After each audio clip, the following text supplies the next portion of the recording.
Hello guys, welcome back to the channel. So आज का video dedicatedly DSG transmission पे होने वाला है। रीज़न बीइंग कि मैं खुद एक डीएसजी गाड़ी परचेस करना चाहता हूँ। मैं सर्च कर रहा हूँ मार्केट में, स्पेशली अगर बात करूँ तो रैपिड में सर्च कर रहा हूँ मार्केट में।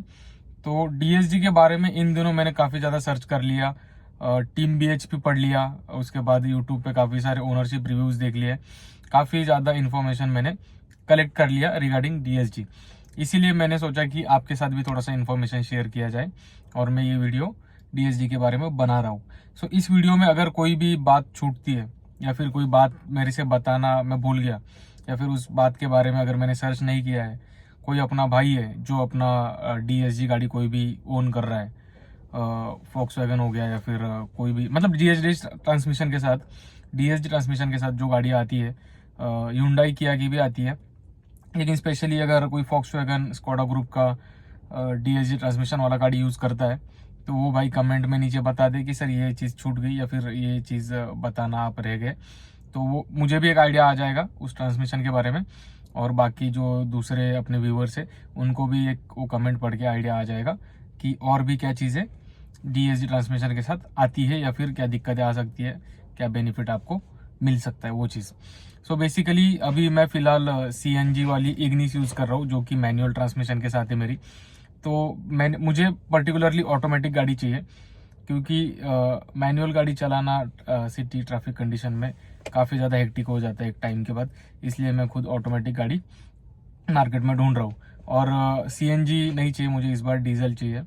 रीज़न ये है कि मतलब अगर सीएनजी गाड़ी, अब सीएनजी का प्राइस आप देखोगे ना तो सीएनजी प्राइजेस ऑलमोस्ट अगर टायर 2 सिटी में जाओगे आप, नासिक हो गया, पुणे हो गया, तो ऑलमोस्ट डीजल के बराबर है। तो सीएनजी लेने का उतना ज़्यादा बेनिफिट मुझे नहीं लग रहा है। उसके बाद आउटसाइड सीएनजी अगर मैं कोई ऑटोमेटिक गाड़ी में फिट भी करूँ तो पावर ड्रॉप भी काफ़ी ज़्यादा हो जाता है। इसलिए मैंने सीएनजी का ऑप्शन दिमाग से निकाल दिया था। तो अब मुझे डीजल में ऑटोमेटिक चाहिए, तो मेरे पास था एक सीवीटी का ऑप्शन, फिर एएमटी था, और फिर आता है अपना डीएसजी। टॉर्क कन्वर्टर वाला ऑप्शन मुझे मिल नहीं रहा था, और जो गाड़ियाँ मिल रही थी, एक सोनेट देखी थी मैंने टॉर्क कन्वर्टर वाली डीजल, लेकिन उसका मतलब काफ़ी ज़्यादा किलोमीटर्स हो गए थे, ऑलमोस्ट 1,80,000 के आसपास चली हुई थी, इसलिए मैंने उसको ड्रॉप कर दिया। और बाकी जो सोनेट वगैरह थी उनकी प्राइसिंग काफ़ी ज़्यादा हायर जा रही थी।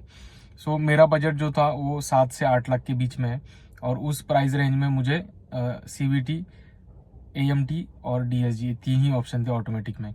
सो एएमटी मैंने टेस्ट ड्राइव लिया था ब्रेजा का, काफ़ी ज़्यादा लैग है, लैग इतना ज़्यादा है कि लिटरली इंजन जर्क मारता है काफ़ी तेज़, तो इसलिए एएमटी आउट था। उसके बाद आता है अपना सीवीटी। सीवीटी में जर्क नहीं है, लेकिन सीवीटी में इंजन नॉइस और इतना ज़्यादा रबर बैंड इफेक्ट है कि वो भी इसीलिए मेरे से मतलब मेरे लिस्ट से आउट है। अगर आप पेट्रोल सीवीटी कंसिडर करके डीजल सीवीटी लोगे तो एकदम बेवकूफ़ी वाली बात रहेगी, बिकॉज डीजल सीवीटी काफ़ी ज़्यादा रबर बैंड इफेक्ट है एज़ कम्पेयर पेट्रोल, और इंजन नॉइज़ भी काफ़ी ज़्यादा करता है। डीजल सीवीटी में वैसे मैं बता दूं एक ही गाड़ी आती है अपनी, जो है अमेज सीवीटी। उसके बाद डीएसजी में इनिशियल थोड़ा सा लैग है फर्स्ट सेकंड गियर में, लेकिन अदरवाइज डीजल डीएसजी या फिर कोई भी डीएसजी काफ़ी ज़्यादा स्मूथ है और चलाने में फील भी काफ़ी ज़्यादा अच्छा आता है। और एक बेनिफिट है, मेजर बेनिफिट लगता है मुझे पर्सनली डीएसजी का, जो कि है अपना फ्यूल इकोनॉमी। तो डीएसजी में फ्यूल इकोनॉमी भी एज कम्पेयर एएमटी और सीवीटी और टॉर्क कन्वर्टर आपको ज़्यादा मिलने वाला है।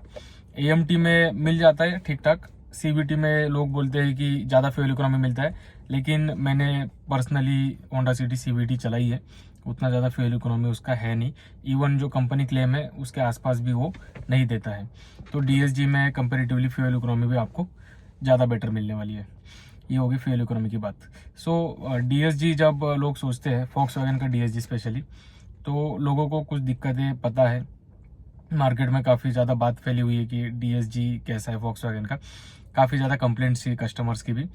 तो मैंने टीम बीएचपी पे काफ़ी ज़्यादा रिव्यू पढ़ लिया है, उसके बाद वीडियोस भी काफ़ी ज़्यादा देख लिए ओनरशिप। तो मैं पर्टिकुलरली मार्केट में रैपिड डीएसजी सर्च कर रहा था, लेकिन मैंने एमियो जो आती है डीएसजी के साथ उसके भी रिव्यूज़ देख लिए, वेंटो जो आती है डीएसजी के साथ 1.5 लीटर डीजल उसके भी रिव्यूज़ देख लिए, बिकॉज इन तीनों गाड़ियों में सेम इंजन है और सेम ट्रांसमिशन यूज़ किया हुआ है, जो कि DQ200। तो इन सारे रिसर्च के बाद मुझे ये पता चला पर्सनली कि इनमें कुछ एक मेजर फैक्टर्स है, मेजर चीज़ें हैं जो कि दिक्कतें देती है। एक तो है मैकेट्रॉनिक फॉक्सवैगन का, जो कि मतलब ख़राब होने के चांसेस बहुत ज़्यादा रहते हैं।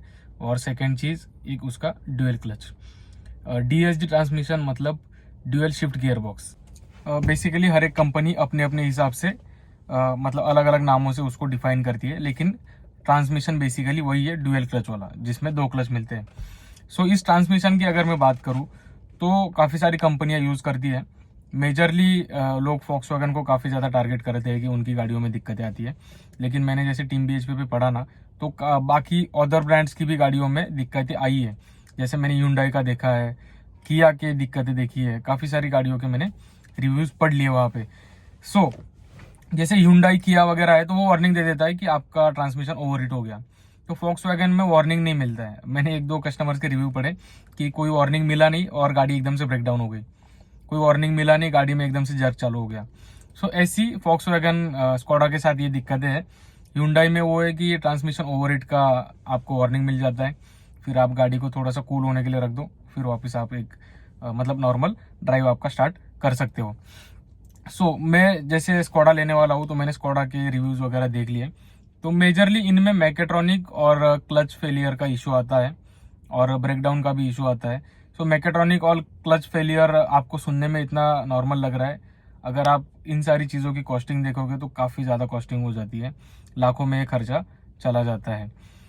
इसमें मैं खुद ऐसी गाड़ी ढूंढ रहा हूँ जो कि मुझे वारंटी में मिले, बिकॉज वारंटी में ये सारी चीज़ें कवर होती है। अगर आप वारंटी मतलब ख़त्म वाली गाड़ी लोगे तो आप ख़त्म हो जाओगे, आपको काफ़ी ज़्यादा मेजर खर्चा उसमें मिल जाएगा एक टाइम के बाद। अब इसमें लोग बोलते हैं कि आप उसको ऐसे यूज़ करो, आप उसको वैसे यूज़ करो, तो ये चीज़ें अवॉइड कर सकते हो।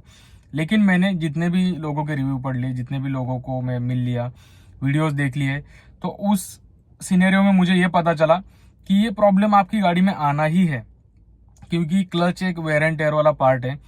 तो आप अच्छे से चलाओ, उसको बुरे से चलाओ, एक सर्टन टाइम ऑफ पीरियड के बाद वो आपको प्रॉब्लम फेस करना ही है, आप कितनी भी अच्छे से चला लो। बस वही है कि अगर आप रैश ड्राइविंग करोगे तो जो प्रॉब्लम कल आने वाला है वो आपका आज आ जाएगा। तो वो एक दिक्कत है। अगर आप अच्छे से चलाओगे तो प्रॉब्लम थोड़ा सा डिले हो सकता है, थोड़ा सा कुछ दिन आप और गाड़ी को एंजॉय कर सकते हो अच्छे से, लेकिन प्रॉब्लम आपको एक टाइम के बाद आना ही है। तो प्रॉब्लम डिले करने के लिए क्या करना चाहिए वो मैं आपको बता रहा हूँ। जितना मैंने पढ़ा, जितना लोगों ने बताया, उस बेसिस पे मैं ये बात कर रहा हूँ। अगर आपका सिटी ड्राइविंग ज़्यादा है और आपने गाड़ी परचेस नहीं की है अभी तक, तो आप CVT पे या टॉर्क कन्वर्टर पे शिफ्ट हो जाओ, बिकॉज वो एक रिलायबल ऑप्शन है एज कम्पेयर DSG। लेकिन अगर आपको फिर भी, जैसे कि मेरा बजट है 7 से 8 लाख का बजट, तो कोई ऑप्शन मिल नहीं रहा है दूसरा, तो मुझे मतलब मजबूरन DSG लेना पड़ रहा है। अगर मेरे जैसे सिनेरियो में आप भी हो तो बेस्ट ये है कि DSG लो। अगर आप ट्रैफिक में ज़्यादा यूज़ करते हो, अगर हैवी ट्रैफिक है तो उसको न्यूट्रल या पार्क में कर दो, जब चलना है तब ड्राइव में कर लो। स्पोर्ट मोड अवॉइड करो ट्रैफिक में, अगर फॉक्सवैगन के है तो स्पोर्ट मोड अवॉइड करो उसमें। उसके बाद जब सिग्नल पे गाड़ी रुकती है, भले 30 सेकंड का सिग्नल लगाए, लेकिन आप उसको मैनुअल पे कर दो, बिकॉज DSG ट्रांसमिशन है जो वर्क करता है 2 क्लच पे। तो 2 क्लच आपके एंगेज रहेंगे, एक प्रीवियस गियर पे और एक फॉरवर्ड गियर पे। जब वो एंगेज रहेंगे तो उसका घर्षण होता रहेगा, उसका मतलब जो वर्किंग है वो करता रहेगा प्रॉपर, तो आपका पार्ट का wear and tear back side में चालू रहेगा ट्रांसमिशन में। उसको अवॉइड करो, आप उसको न्यूट्रल कर दो या तो फिर पार्क में कर दो, तो वो एक चीज़ आपका सेफ हो जाएगा और आपके ट्रांसमिशन की लाइफ थोड़ी सी और ज़्यादा आपको देखने मिलेगी। अगर DSG ट्रांसमिशन आप लेना चाहते हो तो इन चीज़ों का थोड़ा सा आप ध्यान रख सकते हो। बाकी मुझे जितना पता चला तो उसमें यही पता चला कि आपको, अगर आपने ये ट्रांसमिशन की गाड़ी परचेज़ की है तो आपको वो प्रॉब्लम एक सर्टेन टाइम के बाद, सर्टेन पीरियड के बाद, सर्टेन किलोमीटर के बाद आना ही है। ये एक छोटी सी इन्फॉर्मेशन मुझे आपके साथ शेयर करनी थी। मैं खुद एक DSG की कार देख रहा हूँ मार्केट में, रैपिड में सर्च कर रहा हूँ।